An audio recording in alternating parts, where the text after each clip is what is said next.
while you plug Jamaica National or the many services that they have been able to provide you with. I told the truth. I think there's nothing wrong with that. But what I'd like to propose is that given the range of options that we have available at JMB, that you look very, very closely at as well. You know, I mean, we're all colleagues here, so we can speak. You look very, very closely as well at the options that we'll be able to provide you as well, because I can assure you that there are some opportunities that are available that you'll find extremely exciting, not only for you as an individual, but as well for your business, in addition to your employees as well. The truth is, Yes. I'm also a member of JMB. Okay. All right, well. You have to spread the love. Okay, well, what I'd say is that let us spread it just a little bit more, a little bit on JMB side. All right? So everyone, good afternoon once more. Good afternoon. And I am charged with the task this afternoon of speaking on, how is it that you can create, sustainable cash flows from your investments, and your investments specifically we're making reference today to bonds and equities. Now, just to, in terms of the screen, I just want to make sure that persons are following on the screen. Great. Right. Now, before we actually get into the specifics of the investment, I believe it is absolutely important that we set the context within which all of this is occurring, right? And many of us here, we can speak specifically to the environment within which we operate currently, where for investors, especially who would have had a major investment objective of income generation, you would agree that over the last 3-4 years, they've been hit extremely hard. Because you've had a situation where persons would have been used to getting risk-free 25% on their money. Now, this would have changed in a significant way in 2010 through the Jamaica Debt Exchange Program. And then earlier this year as well, we also had the NDX, which further sought to reduce interest rates. And now what those actions would have resulted in is that for those investors who have a major, as I indicated before, a major objective of income generation from their portfolios. And when you look at it as well, a lot of these individuals were primarily invested in government of Jamaica securities, without a doubt. It's almost as if the rug would have been pulled from, underneath their feet if they were not,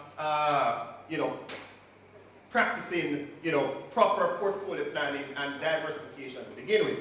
And just to kind of paint that picture for you, I've actually did a snapshot of the J-dollar 1-year local currency yield curve over a 9-year period. And what you will see is that prior to 2010, basically, you had a sustained period of interest rate, high interest rates where on average, interest rates were, in the region of about 17-18%. And that basically spiked between the end of 2008 and almost through 2009, where you would have seen short-term interest rates, 1-year interest rates in the region of about 25%. Now, if you look at 2010, middle of 2010 moving forward, you definitely recognize that that yield curve has actually trended down significantly. On an average right now, 1-year J-dollar yields, on the yield curve, you're looking at close to about 7%. Now, you're speaking, ladies and gentlemen, about a extremely significant reduction in real earnings, because remember now, you're not just taking into consideration the actual cash flows that you're getting in terms of a 7% return, let's use that as an average, but you also have to take into consideration the effect of devaluation of the local currency. You also have to take into consideration the impact of inflation as well. So your real returns, if you are still primarily invested in securities of this type, would have been significantly impacted. Now, as the economic climate remains extremely challenging, as we all know, the importance of income is even more pronounced, because we have a lot of individuals who their earning capacity has been significantly impacted on other fronts as well. So, you have individuals who have been impacted by, the wage freeze within the public sector. You have individuals who, as a result of the anemic, economic conditions as well, these individuals their businesses may not be doing as well as it was before, and as such their earnings would also be impacted. Now, the fact of the matter is, even though that reality exists, you still have your obligations to take care of. You still have your bills that come due that need to be taken care of. So the importance of income cannot be discounted at all. You know, it's very, very important that for those individuals who have those particular conditions, those particular, you know, impediments, that income is still being generated from their investments. Now, what we're saying here is that despite those challenges, the fact of the matter is that there still are opportunities available in the market that we can identify for you. There are still opportunities available in the market that we have been identifying for our clients to ensure that that desired level of cash flows that they require is actually delivered by that portfolio that we are able to tailor for their specific needs. So, let me go about showing you how that can be done. Now, just to give you an indication as well, coming out of that reduction in interest rates, obviously there have been positives. Let us not be, you know, let us be absolutely real about it. The reduction in interest rates has been a good thing for the country on a whole.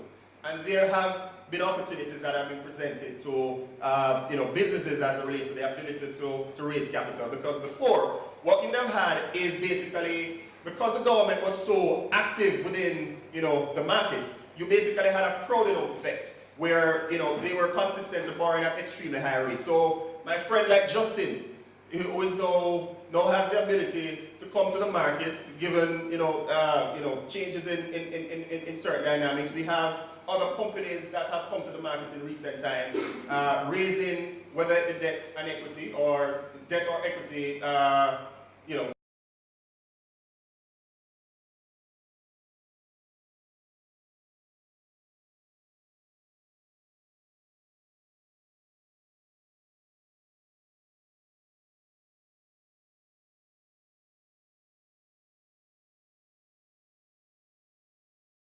opportunity for investors now to look outside of the traditional securities that they would have normally invested in to ensure that they're able to, you know, replicate to some extent that income that they would have lost by investing in GOG securities.